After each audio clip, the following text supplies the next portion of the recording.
Pattern matching. This is one of my favorite features in ReScript. In the previous video, we talked about if-else expression. However, there is a better and more powerful construct than if-else. In fact, you don't have to use if-else at all. So pattern matching combines three features into one. One, destructuring. Two, switch case based on shape of data. Three, exhaustiveness check of the switch. Let's see a simple example.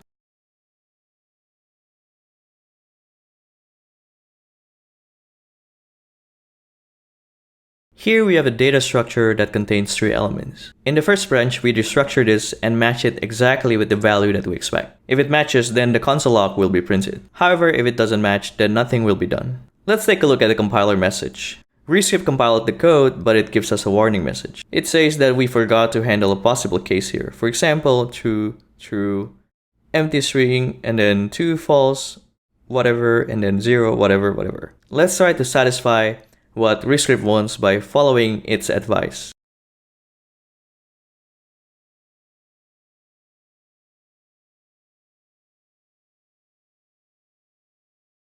ReScript compiled, but still gives us a warning message to remind us that we forget to handle yet some other possible cases. So instead of following its advice one by one, we can just make a case where it handles every possible case.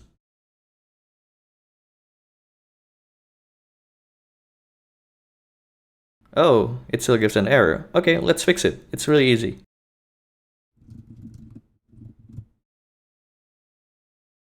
Okay, this has type bool, but somewhere wanted string. So we just have to convert the bool into string. If you're wondering where do I get this into string here, this is actually from the ReScript core.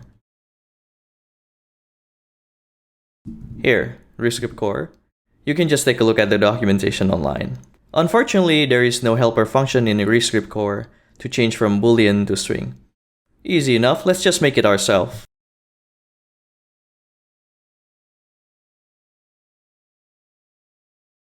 Notice that I'm not using an if expression here, because like what I said, you don't need if expression anymore if you have pattern matching. So let's use this function to convert boolean to string.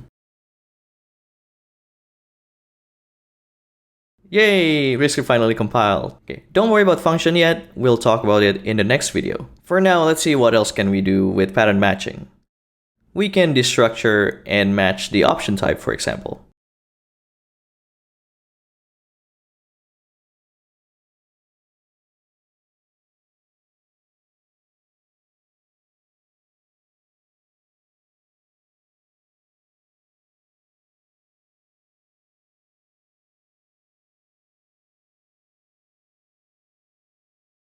Again, with pattern matching, you don't need an if-else expression at all. In fact, I highly encourage you to just use pattern matching instead of if-else expression, because it has the compiler exhaustiveness check as a safety guard. It forces you to think about what possible cases you might have missed. Other than destructuring, you can also assign it to a variable during the switch. For example, like what you see here, I assign a variable. If we change this to sum,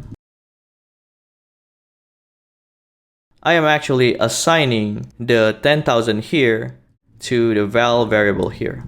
Switch branch also supports arbitrary if clause. For example,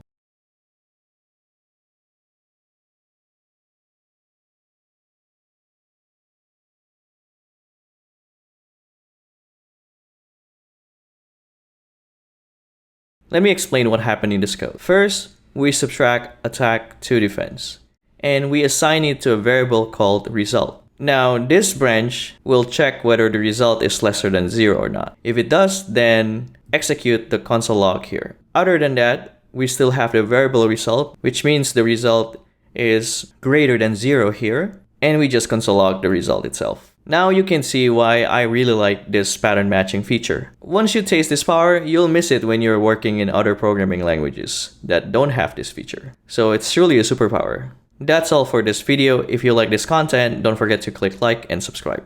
See you next time.